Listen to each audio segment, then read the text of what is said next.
Balance of power between OPEC and oil importers. It's a pleasure having Cleveland Jones. He's the profile of Professor Cleveland Jones, researcher at ENOG, geoscience and geopolitics consultant. Good afternoon, Professor Cleveland Jones. Nice to be with you again, Kavaya. Very good.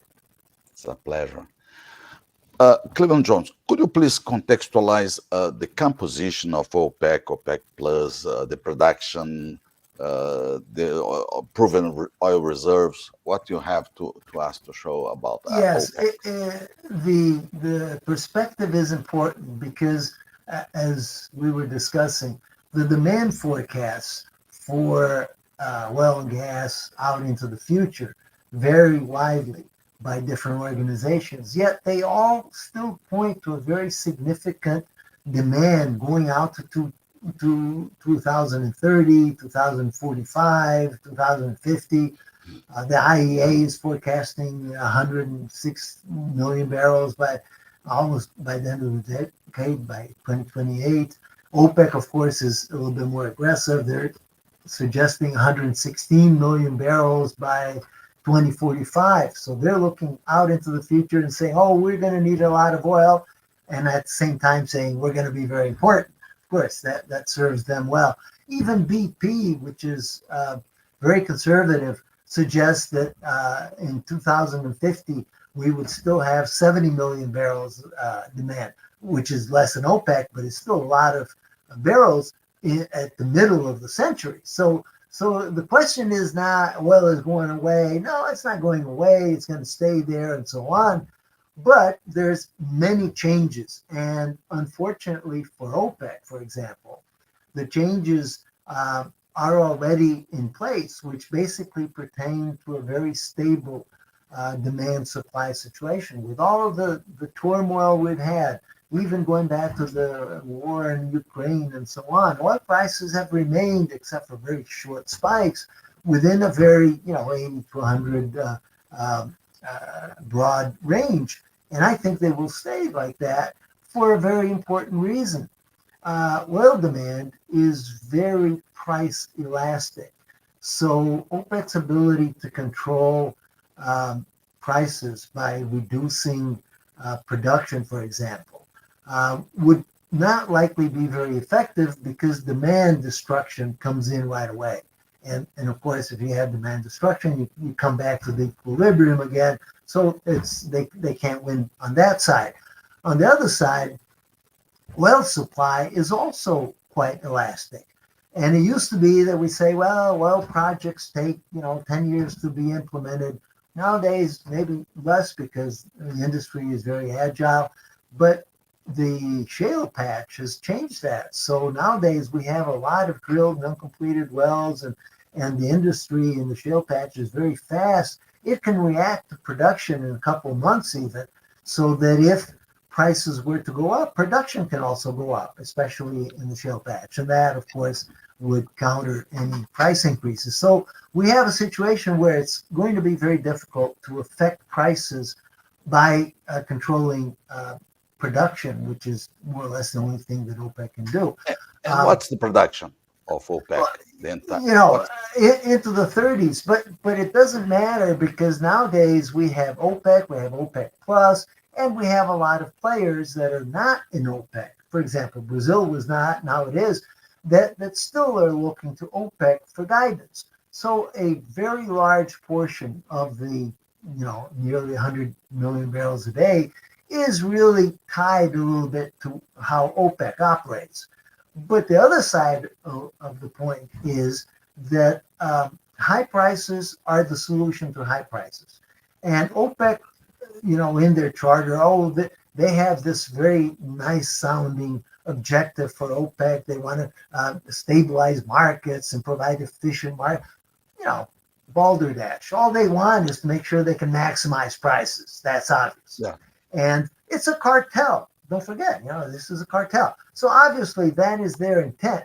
The only thing is that they have to tread lightly because it's not easy to be a cartel nowadays in the oil business. But do they control only 30% of the total production, world production? Maybe a little bit more because it's like I said, it's not just what OPEC controls, but it's also what countries allied to OPEC controls. Uh-huh. I want to put just Sure. this picture here on, uh, put it here just so you can see.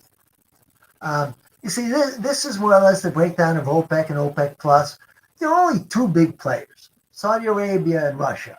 And now, you have Iraq, even Iran is small, UAE is a little bit, Brazil will come in at 1.5 and so on. But it's a very lopsided organization dedicated to a cartel because you have very large players and then you have a lot of small players. And in fact, those small players, they just have to go along with the game. A lot of them are already producing almost all they can, and they can't do much better than that. This is a problem for OPEC if they can't organize their member countries so that they have a more balanced situation, and they don't. Then it's going to be very difficult because not all of them will have the same objectives, and this is going to be a problem for them. Let me just take this down for a little while and talk about something else. You see, Goldman Sachs a while back, even in the middle of all of these problems, said that they expect this year oil prices to average around $81. There's a war with Israel in the Gaza Strip. There's still the ongoing Ukraine war, and they're still forecasting $81. They're not crazy. They understand that the market dynamics are such that it's going to be very difficult for longer than just a short spike to affect prices very much. So this is a realization of the situation, and they're just putting their finger on the Yeah. spot. Yeah. Um, Interesting. there's something else I wanted to say. The Middle East, which is the other than Russia, is the focus of a lot of these countries in OPEC. The recent turmoil concentrated in the Middle East, in the Israeli problem, can escalate. And I've mentioned this to you a while back in the flare points in the world and so on. If that happens or it doesn't happen, the world will perceive the Middle East as a problematic, risk-prone region. This will raise country risks. This will make it very difficult for investors to continue putting money there. And it is possible that the geopolitical risks associated with that can reduce a lot of the leverage that they can play, Yeah. that they can Yeah. still play. This is a problem, another problem for them. Wrong. Yeah. And Um, who are the main importers of OPEC production? okay, let me go here. This slide, um, OPEC dominated by Saudi Arabia. Russia is not here, but of course it's somewhat playing along with that. But if we go to the importers, now we see that Europe, all of those countries, China is the biggest player. The United States, despite being a large exporter, also is a net importer still. India, of course, is in a situation where it's a large and growing importer. And of course, you have a whole bunch of other countries. But as I want to show here, they are um, they are part of the G20 mostly, other than Russia. These are relatively powerful countries. Of course, the EU with Germany, England, France, and so on, the UK. These are countries that are major importers still, and they are powerful geopolitically. China is a major importer, of course, is very strong. And other than Russia, well, Australia is an exporter, but you have the United States, which has an interest in keeping fuel prices under control for domestic reasons. Brazil is in the G20 now, in the G20, and obviously a major exporter to be. It's already at 1.5. It's growing, but it doesn't have an interest in maximizing prices like No. OPEC does. It has an interest in stable prices. So we see all of these countries, they don't have an interest in following OPEC. The opposite. They are willing to control OPEC, even China, despite, And, alliances in some other yeah. cases. So we could say that the importers are more focused on the developed countries, G20, and the exporters from OPEC are more related to developing countries. Yes, and the importance of that is that it's not just how many countries, because obviously there are many more small importers, developing countries. It's the power that they represent. Because Oh, France, Germany, Italy, Spain, all of these countries, yes, they are relatively much more powerful than a lot of the small what do you importing mean? countries. What do you mean as powerful? Powerful economically, because when you're talking about oil effects, they can retaliate with trade barriers, they can Sanctions. retaliate sanctions, they can retaliate with economic policies. So this is a powerful group that can retaliate or provide a lot of resistance to OPEC But beyond the they do economic. Yeah. but do they apply the sanctions and the retaliation to them, to I OPEC? don't think No. they need to, and they haven't. This is why I think what will happen first is economics comes into play. Okay. OPEC reduces production, prices go up, then they go down again because of the market. So they won't need to do anything. And I think the only reason they might come in is if OPEC drastically changes things, then they might have to come in and force a situation to change. But I'm saying these two forces are very powerful. So the market forces of demand and supply with very flexible So production and demand. this is a key point. So do they articulate to reduce production and to increase price? But it's not always that the price reduce proportionally. No, it hasn't been in the past. This is a major difference. Well, obviously, you remember the oil shocks in the 70s and so on.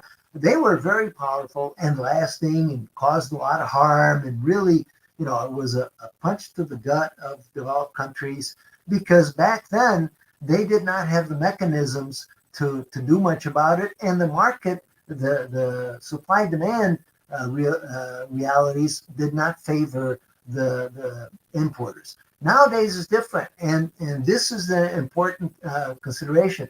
Demand can indeed go down a lot if prices go Mhm. up. We saw this happen because of the COVID.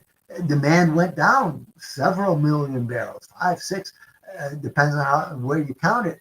And we also have on the other side the flexible supply situation where many countries, especially the United States with the shale play, can react So the OPEC power in the past was stronger than the. very much. Oh, that's the point. Let me illustrate that with Sure. this. This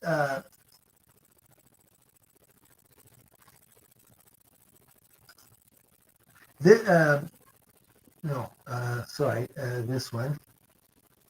You- Oops. uh-huh.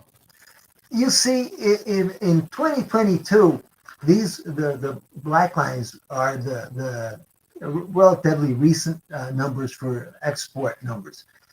Back in 2012, say 10 some years ago, Venezuela was supplying a lot more. Iran was supplying a lot more. Nigeria, Angola, even Kuwait, and some other countries were supplying more.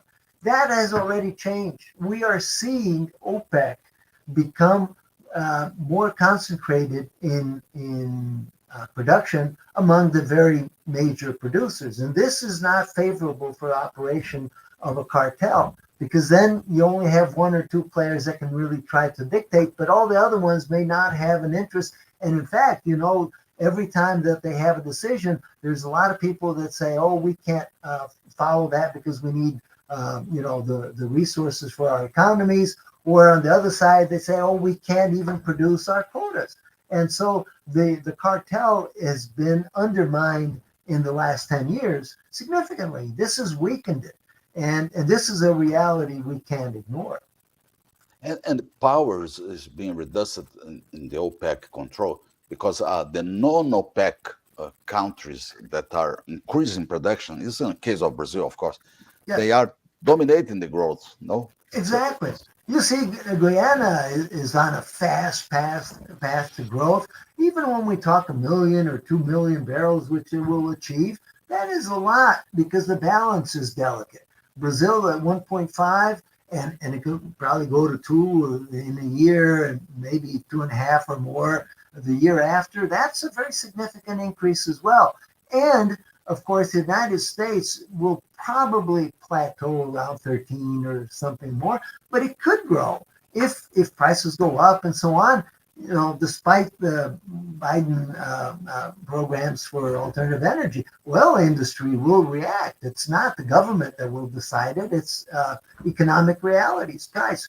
And this is without even considering the fact that LNG and natural gas can play a big role in displacing some of that demand as well. So it's a very important change that has happened maybe in 10 or 15 years, and it hasn't favored OPEC. So I see that, for example, Russia, Saudi Arabia, more or less similar production, but Russia is only exporting 4.5, 4 point something it's interesting because million barrels. sure, sorry. Yesterday, the president of Petrobras said for a Bloomberg interview that Petrobras in OPEC is in the third level connection with OPEC, very low interference with Yes, he OPEC. wanted to play down that so no one will be upset. But Brazil will be the fourth largest OPEC exporter Yeah, in that's OPEC. right. It's amazing. It's crazy because all of these countries in OPEC, Iraq is under. No, Iraq is 3 point something. But you have United Emirates and Kuwait. After Kuwait, it's Brazil. So all of Yes, these countries, Nigeria, Kazakhstan, Mexico is falling off the cliff. Angola is leaving, and it was only a million. Libya is a very difficult situation. Oman, all these countries are smaller. So when the realization sets in that Brazil is in OPEC and Brazil is a moderating influence because Brazil doesn't want oil prices to skyrocket, the major partner of Brazil is China. And China depends on low oil prices. So Brazil is not going to want to antagonize China. It's in it for the prestige, for the influence, but it's hand in hand with China there. So this is bad news for OPEC, and certainly points to a very strong price cap, at least for the foreseeable yeah, future, and very stable prices. I think Goldman Sachs was right, and I didn't see their estimate for 2025 and 26, but I would suggest maybe $5-10 more. It's not going to skyrocket. This is going to be a stable some situation, and that's something the bottom stable. line. Yeah. Yeah, Yeah, and yes, sorry. Please go no, ahead. no, and this is something that we were tired of seeing $200 oil prices coming. Sure, whenever you see a $10 increase or a $20 increase, there's Yeah, always someone that forecasts a $50 increase. But you can't do that. You have to look at basics, and the basics point to stability. There's no way around it. that's right. That's right. Let me ask something related to oil, not oil. I know that OPEC is focused on oil only, Yeah, but let's see if you have something for natural gas, OPEC for natural gas, and nowadays the United States are postponing approval for exports of natural gas, and Europe is extremely dependent on the yeah, U.S. LNG. How do you see this geopolitics situation yeah. and the recovery of Russia exports to Yeah, to to yeah. First of all, I Europe? think it's Biden had to do something to appease his base. It's a faux pass. The U.S. has a natural vocation for exporting LNG. It has great natural gas resources, increasing facilities, everything going for it. So it will do that. Regardless, unless something crazy happens, and it won't, because there is a very strong political re-election pressure on Biden to keep energy policy in place to allow natural gas exports even to increase, because that's a very positive influence for the U.S. The other basic reality that goes against the OPEC control of gas is that natural gas is much more evenly spread around the world than oil. So there are many more natural gas producers. Many countries are more balanced in natural gas demand or less imbalance than in oil. So that also takes away some of the power that OPEC might have in natural gas. Now, Russia is a different story. Yes, they're very influential in Europe, and they will have a hard time redirecting that gas. They will to China mostly, and so on. But it's going to be expensive. They're going to make a lot less money because now costs are going to be much higher. But that's okay. The gas is going to be there one way or another. And Russia is not going to cut down their gas exports just because OPEC decides to. So we have a situation where OPEC really has their hands tied. And whether it's oil or gas, the future actually points to a very positive environment for the world economy in terms of energy conditions, not in terms of crisis situations as we discussed, but at least energy is not likely to be the major problem. It can be a major problem for a short time if we have another war, if Yeah, this expands here and there. But these, like I pointed out, these things will be worked out in a couple months. We get back to the equilibrium. yeah. This is the bottom line. Let's see if I have two conclusions that you agree or Yeah. not. The first, importers have Yes. more power than exporters nowadays. Is it correct? Bargaining power is on their side. Perfect. And This, remember, uh the world is putting more money into alternative energies, yeah, renewables, bio, than it is into oil exploration, which reducing is a pressure. problem maybe for the oil industry. Yeah, But that reality also doesn't favor OPEC because in the long term, yeah. everybody recognizes that there will be other energies, not just green So, energies, maybe nuclear, so, so, bioenergy and so on. That will so make a dent. yeah, so the conclusion importers have more power than exporters. The second, price will not explode as predicted by enthusiasts. No, it can't. The only thing it can do is it can spike.